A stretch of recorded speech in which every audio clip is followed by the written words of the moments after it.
right, so I have 3 articles for you today. The first one is about the trans ban in the military, and it is military ordered to identify troops with symptoms consistent with gender dysphoria to kick out. And I'm sure that's going to go over like a lead balloon. I'm sure people who don't have gender dysphoria are actually going to get kicked out. Because I wouldn't be surprised if the people who are making that determination don't have the slightest clue what gender dysphoria is. But that's without reading the article. Let's see what we have here. The service branches were told to get ready to start kicking trans people out in June. All right, that's awesome. All right. The military has been ordered to identify troops who either have or may have gender dysphoria, the psychological term for the distress caused by one's gender identity and sex assigned at birth not being the same. The goal is to get started on forcing transgender people out of the military ahead of the June 6th date set by Defense Secretary Pete Hegseth to start the purge.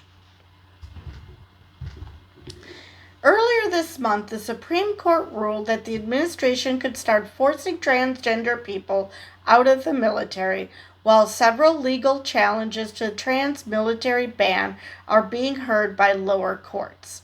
Hegseth said that the transgender service members would have until June 6th or July 7th for those in the reserves to voluntarily leave the military and have a chance to keep some of the benefits they accrued in their time in the armed services. I can talk. All right. So I guess that means that they don't want to dishonorably discharge them. So at least that. But if you're not interested in dishonorably discharging someone, if you want them to get credit, well, that's not telling me that you truly think that trans people don't belong in the military. That tells me that you're just being a dick. Orders issued yesterday, Advocate reports, will have each branch of the military start identifying transgender people to kick out after June 6th. It tells each branch to identify people who have a diagnosis of gender dysphoria or symptoms consistent with gender dysphoria and review their medical records. Okay. Now, if you've already been diagnosed, obviously that'll be in your medical charts. I still would love to know, how would they know who has symptoms of gender dysphoria? I don't know if the medical records say has symptoms of gender dysphoria in them. It's possible. But that's assuming that it's in their military medical records, because I highly doubt they have access to their medical records outside of the military. I mean, I guess they have to bring in their records from civilian life, so I guess they would have access to it, but this is just ew. Commanders who are aware of service members in their units with gender dysphoria, a history of gender dysphoria, or symptoms consistent with gender dysphoria will direct individualized medical record reviews, the directive says. It also confirms that gender-affirming care is banned for transgender active duty members of the military. Okay, so the supervisor, the commanders, are going to decide who has symptoms of gender dysphoria. How the hell are they going to know that?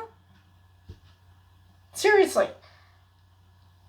What do they expect from their interactions with their commanders that would get the commanders an idea that they have gender dysphoria? or unless they are actively, transitioning and they told their supervisor they're openly transitioning, how else would they know that someone has symptoms of gender dysphoria, not even being treated for it? It's just so weird. Stars and Stripes reports that an unnamed senior Defense Department official explained that commanders can now start medical screenings for service members who don't identify as transgender, but who they suspect may have gender dysphoria. Again, how do you make this determination? How do you decide that somebody may have gender dysphoria? I mean, if someone doesn't identify as trans, chances are pretty good they don't have gender dysphoria. So, what exactly is the criteria here? Is it because the men sometimes wear nail polish? I mean, I honestly want to know what is this so-called tell? Because there's a reason why there are specific psychologists in gender care centers. And it's not just any psychiatrist that you go to, because there is specialized training to detect gender dysphoria. And yet commanders are going to just know? Yeah, okay. That sounds more like they want to get rid of anybody who doesn't follow traditional gender roles, which, considering this is the military, I doubt they want women to wear dresses. So I honestly have no idea what they are trying to prove here. This is also consistent with what we expect and require of commanders generally to ensure that their service members are fit and capable for duty. And whether it's under this policy or any other qualifications where they may have concerns that the service member requires medical intervention or is not able to perform their duties. Okay. Again, don't believe that's the commander's job. I mean, in general, being fit to do their duty, but that they do for everybody. They don't go after trans people because they are trans. Trans people, by the very fact that you're saying that they're still going to get credit for their service, tells me that you don't actually believe that trans people aren't fit for duty. So there might be some trans people who aren't.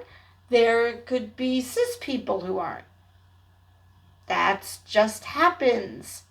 I'm not sure, again, what they think they're actually accomplishing. And as for medical intervention, again, I'm pretty sure that the commander does get told about, when medical intervention is necessary, which doesn't have to be trans people. So, again, why are we singling out trans people when there are cis people who also fit this criteria? The implementation requires some steps to ensure that those who go forward in service remain eligible to meet the high standards of the department. The department requires high standards to ensure that the force is ready to fight and win the nation's wars as called upon. Okay. Again, what does that have to do with trans people being in the military? Because trans people do meet those standards. It's not like the military said, "Oh, you're trans, so we're going to lower the standards that we're going to require for you to make it in." No, that's not how this works. On May 8th, Hegseth issued a memo saying that transgender service members would have until June 6th to voluntarily start the process of leaving the military and get an honorable discharge, which would make them eligible for voluntary separation pay, as well as some health care and employment assistance benefits. There's no guarantee to access to your pension or severance or an honorable discharge, said Ray Timberlake of the trans service member organization Sparta Pride. They are one of the estimated 1,000 transgender service members choosing to leave the military voluntarily now in order to get some of the benefits they have been earning throughout their careers that might not be available if the military forces them out for being transgender after June 6th. This is not voluntary, they said. This is a decision that folks are coming to under duress. Which is what it sounds like. And like I said, this is basically them trying to bribe trans people to leave the military. Because again, if you think that trans people are that much of a danger to military readiness, why even give them the option of an honorable discharge? It just makes no sense. National Center for Lesbian Rights attorney Shannon Minter told Advocate that the May 15th memo is disturbing.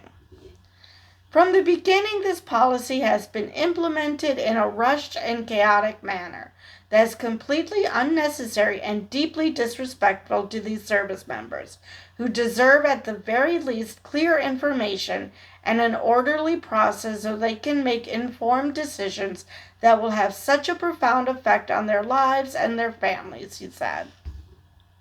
It is also deeply concerning that the separation codes that this guidance indicates will appear on the records of officers who are involuntarily separated will create the false impression that they are some sort of risk to national security.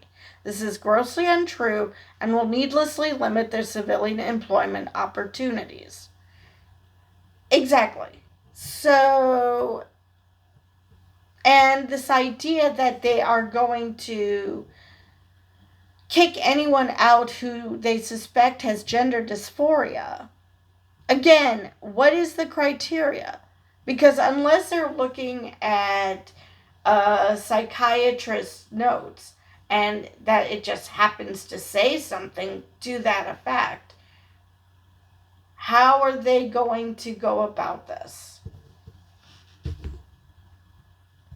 The purge stems from an executive order issued in January that said that trans people can't lead an honorable, truthful, and disciplined lifestyle, that not using pronouns associated with a person's sex assigned at birth violates the military's high standards for troop readiness, lethality, cohesion, honesty, humility, uniformity, and integrity. This runs counter to actual studies of transgender people in the military that have found that they can serve without issue. Okay, so what does pronouns have to do with any of that was mentioned? Seriously. Okay, somebody wants you to use they, them pronouns or he, she pronouns or whatever. I mean, what does that have to do with troop readiness at all? I mean, I just don't understand what you're going. I mean, trans people do hold these qualities. But the fact that they concentrate on lethality being one of the first traits tells you what you need to know about what these people think of the military. That they're just a bunch of mindless killing machines. So maybe that's the problem, is that trans people actually remind them that these people are human beings and not just mindless automatons to throw into war like cannon fodder?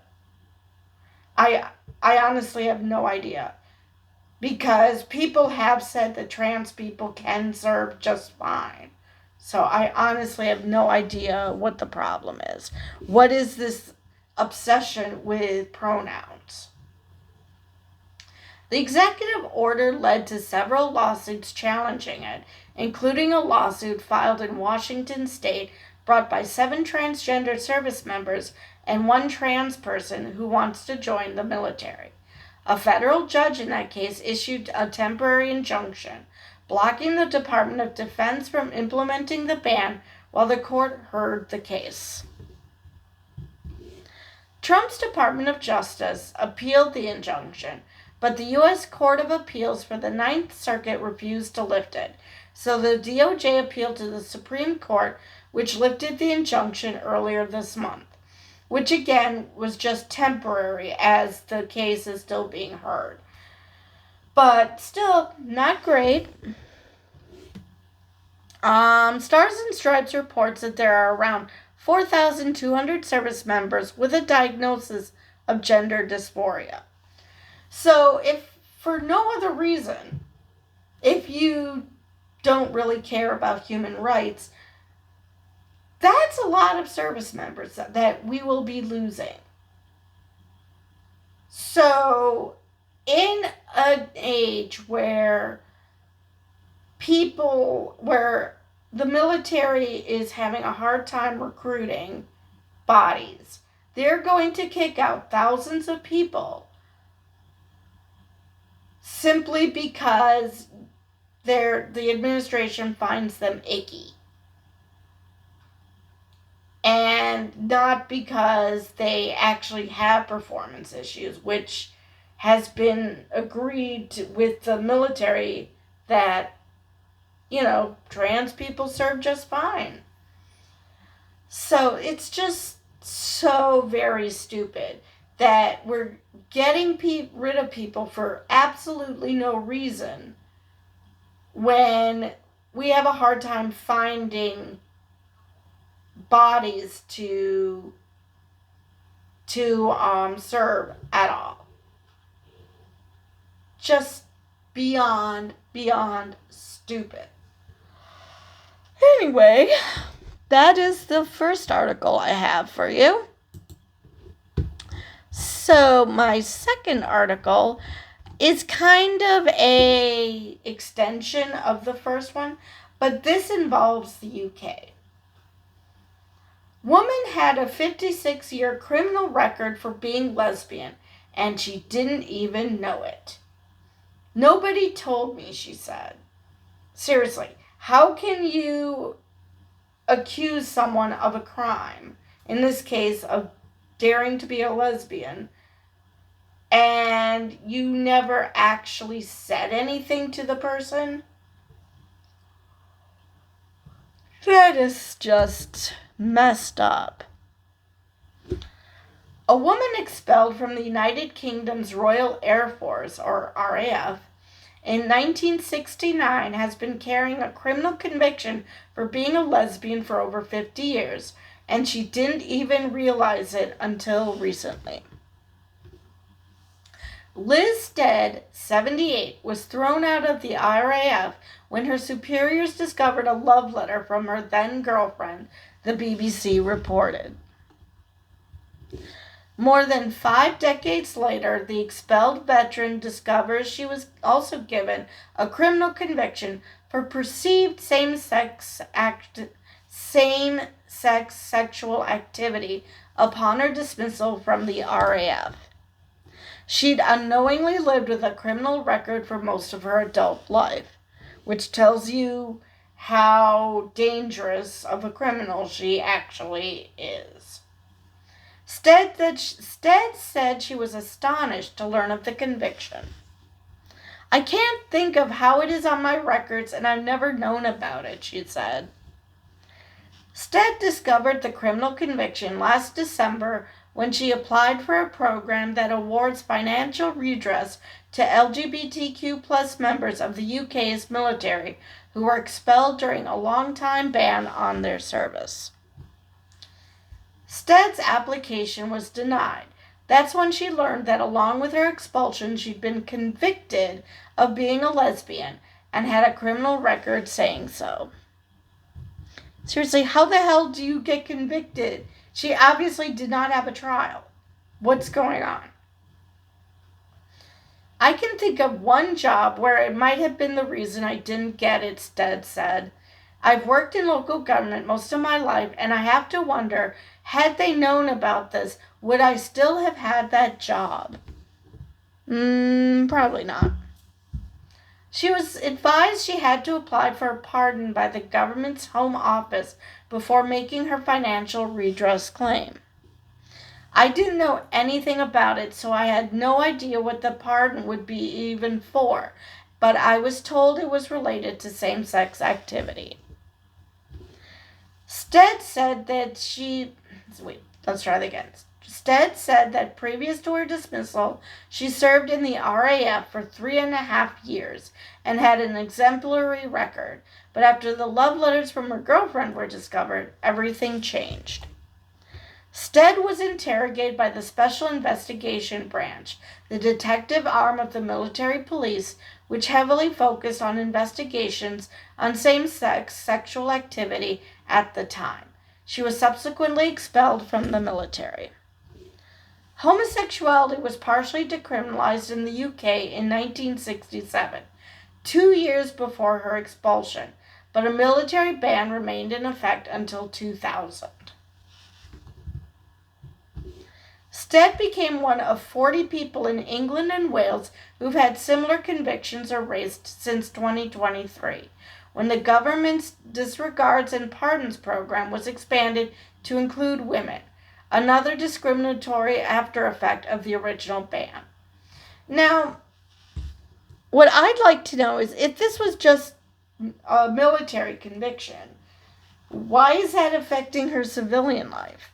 If the reason for the conviction was something that was not seen as a problem, as a crime amongst civilian society. That just makes this all the more weird. Liz's experience shows how important it is that justice is properly done to all LGBT plus veterans who suffered under the cruel ban, said Peter Gibson, CEO of LGBT plus military charity Fighting with Pride, which helped Stead apply for her pardon. Lives and careers were ruined under that gay ban. All right.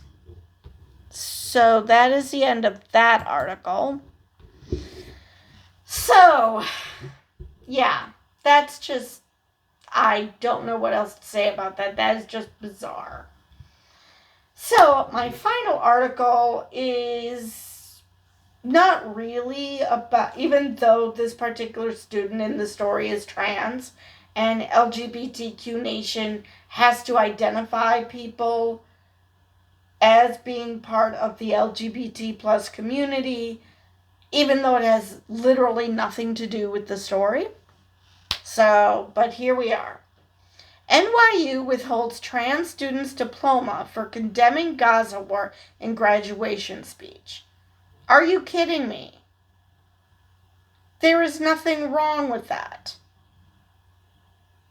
I mean, people give political speeches all the time, whether it be the keynote speaker or someone who's graduating, a member of the staff, whatever, at graduation. I just went to a graduation. One of the speakers was a Palestinian. And nobody stopped her. It's just, I mean, there were a smattering of boos, and this is in Madison, Wisconsin. This is supposed to be where a liberal bastion.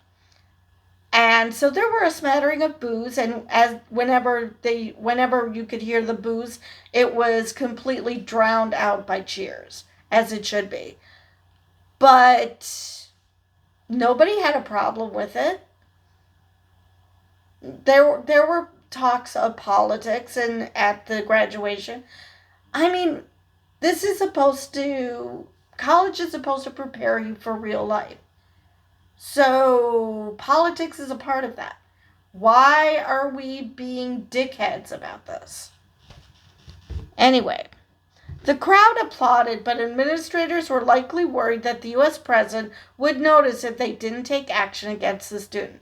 Which makes this even worse. You're letting Trump bully you. I mean, no, you shouldn't. Look at Harvard. They're standing up. There are law firms that are standing up. There are people standing up to Trump. Don't be a bunch of chicken shits and stand up to him.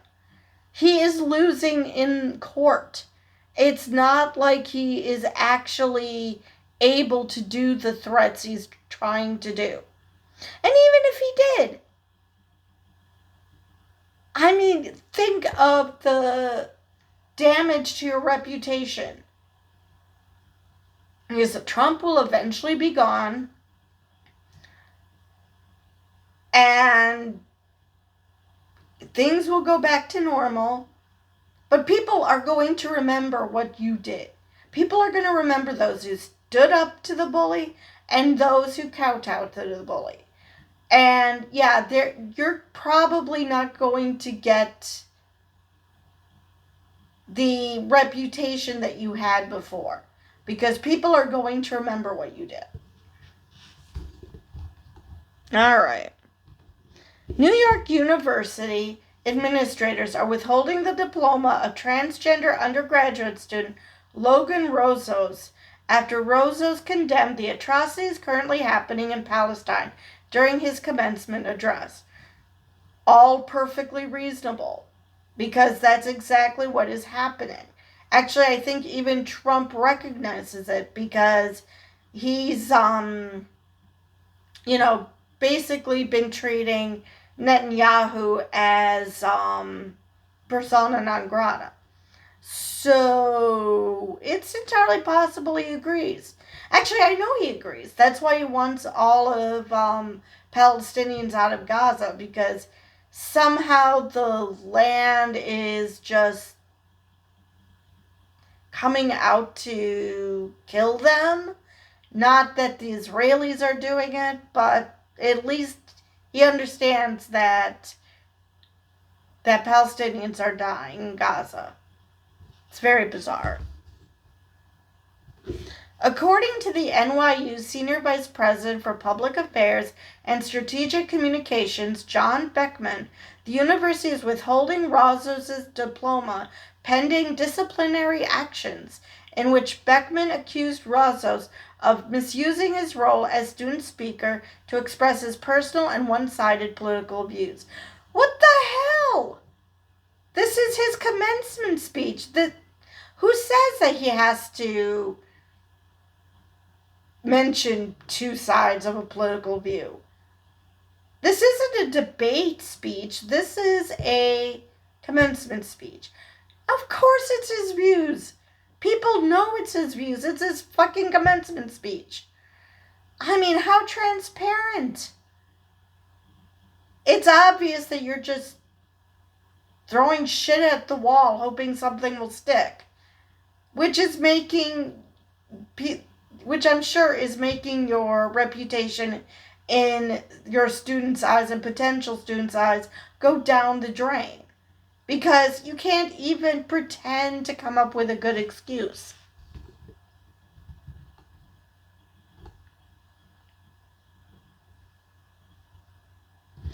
Rozos, a black trans man, attended NYU's Galatian School of Individualized Study, pursuing a concentration in cultural criticism and political economy.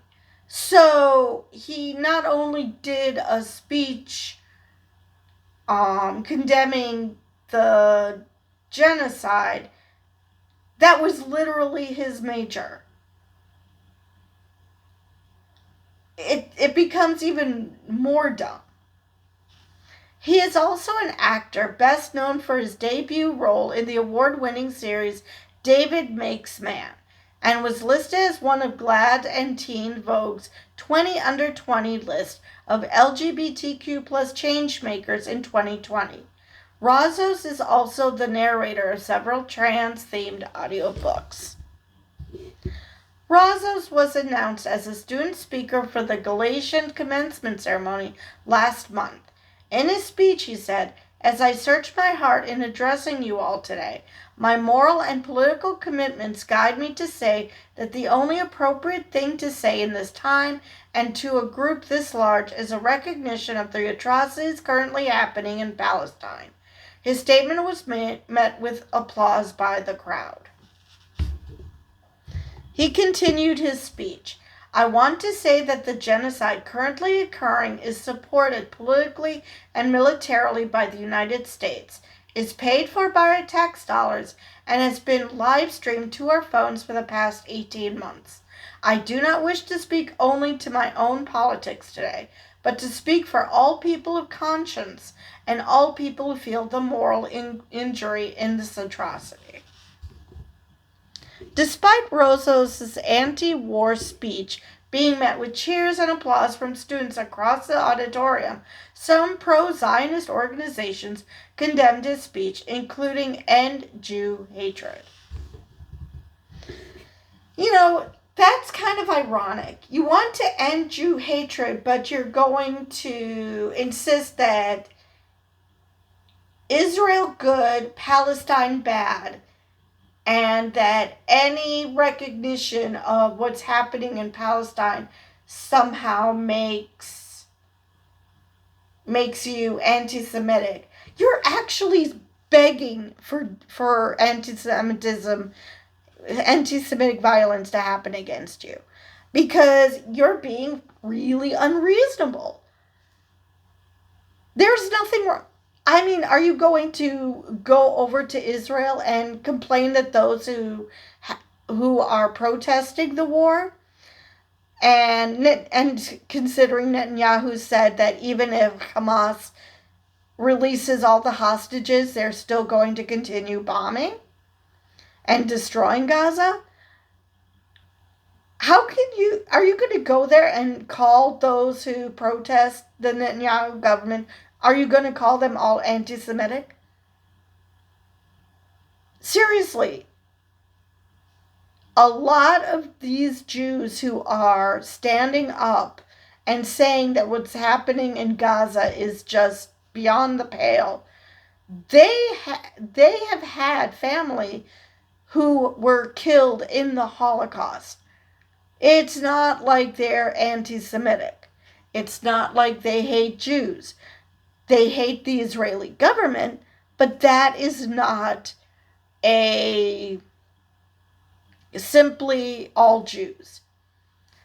And to say that the Israeli government represents all Jews is just basically begging those dipshits who are on the side of Free Palestine to assume that all Jews want all Palestinians to be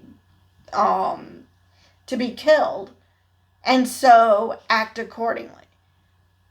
How is this ending Jewish hatred when you are perpetrating it by being completely unreasonable when it comes to human life? You don't get to say Israel good, Palestine bad, because there are good Israelis, there are bad Israelis. At the time, the administration sucks. Hamas also sucks. There are plenty of Palestinians who have protested Hamas. So to make things black and white like this, you are just asking for trouble. The university promptly issued a statement denouncing Razos and announced that it would withhold his diploma.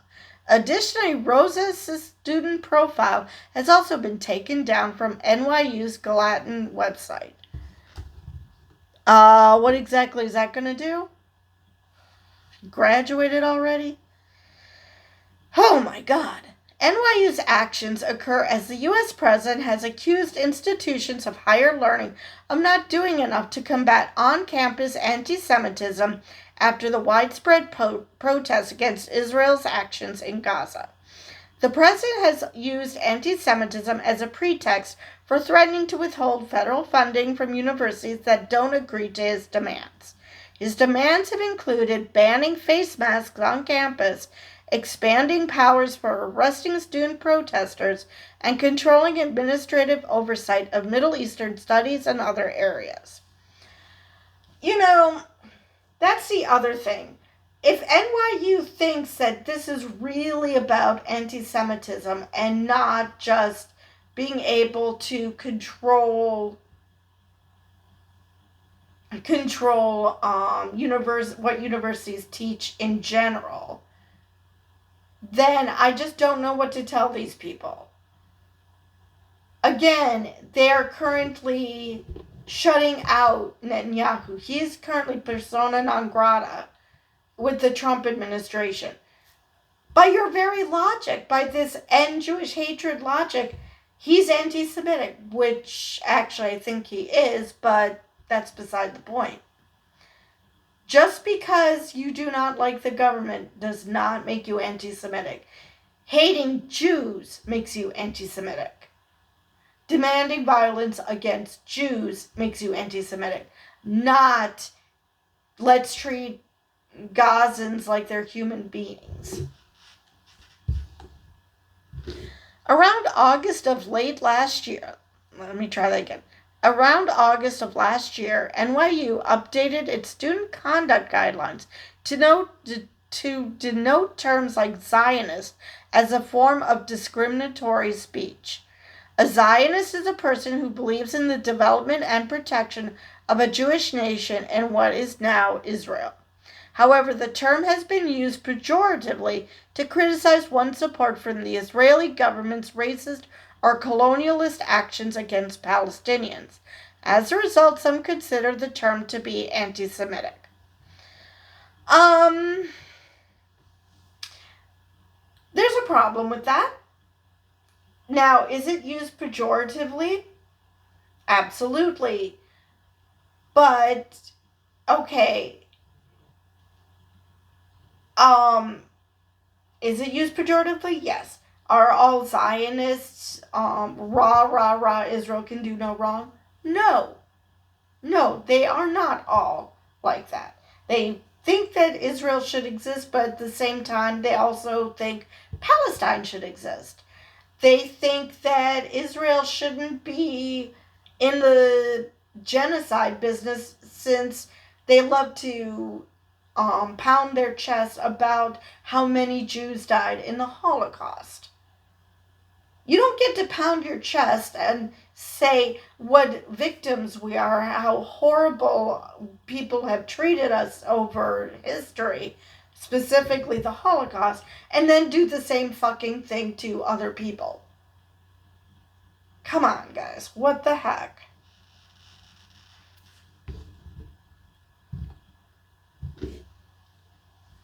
For many Jewish people, Zionism is a part of their Jewish identity. Speech and conduct that would violate the non-discrimination and anti-harassment policy, if targeting Jewish or Israeli people, can also violate the NDAH, non-discrimination and anti-harassment policy, if directed toward Zionists, the university said in its guidelines. Critics have called NYU's actions an attempt to keep people from talking about the Gaza war by misconstruing legitimate criticism as anti-Semitism. Exactly. I mean, why are we... okay, let's pretend that Trump did turn his ire to NYU for this kid's speech. Why are we doing Trump's work for him? Let him attack. Let him attack. You guys have the First Amendment on your side. But apparently we have to be afraid of a bully instead of standing up to a bully, which is the way you're supposed to deal with bullies. Israel is suspected to have killed upwards of 61,000 Palestinian civilians in the Gaza war, with more than 17,000 being children, according to casualty estimates by the Gaza Health Ministry. LGBTQ plus activists and celebrities have become increasingly outspoken towards Israel's alleged war crimes throughout the war. During a human rights campaign event, comedian Hannah Einbinder commented a portion of her speech to commemorate. I can really read. All right. During a human rights campaign event, comedian Hannah Einbinder commemorated a portion of her speech to condemning the Israeli Defense Force. Many prominent Jewish figures have also called out Israel's role in the conflict. This week, Ben & Jerry's co-founder Ben Cohen was recently arrested for interrupting a Senate hearing to protest Israel's role in the war. Cohen, along with his business partner Jerry Greenfield, who is also Jewish, wrote in a 2021 opinion article for the New York Times, "As Jewish supporters of the State of Israel, we fundamentally reject the notion that it is anti-Semitic to question the policy of the State of Israel." Because it's not anti-Semitism. That is like saying that people who criticize any government, if you are a citizen of that country, as being anti that country. If you criticize Joe Biden, that didn't make you anti-American. If you criticize Trump now, that does not make you anti-American. Now, that depends on what the criticism is, obviously. But I criticized Biden on his Gaza policy, which sucked. I'm criticizing a lot. I criticize Trump on a lot of things. So, criticism of your leaders is a good thing. If you decide that criticizing your leaders should not be allowed, then not only does that chill free speech, but it just chills opponents' ability to run a campaign against the administration and mention, okay, this is what this administration is doing, this is what we will do. That suddenly becomes impossible because you cannot criticize the government in power. That is just insane. Of course you can criticize the government. You can criticize other nations' governments for doing really stupid-ass things. That is perfectly fine, especially if you are a citizen of said country. That is not anti-Semitic. That is not anti-whatever country you're a part of. It's just the way the world works. Some people are going to like what you do. Some people are going to hate what you do. And there's nothing wrong with protesting when you see an injustice. It's just not. Anyway, that is the last article I have for you. So with that, I will see you guys in the next video.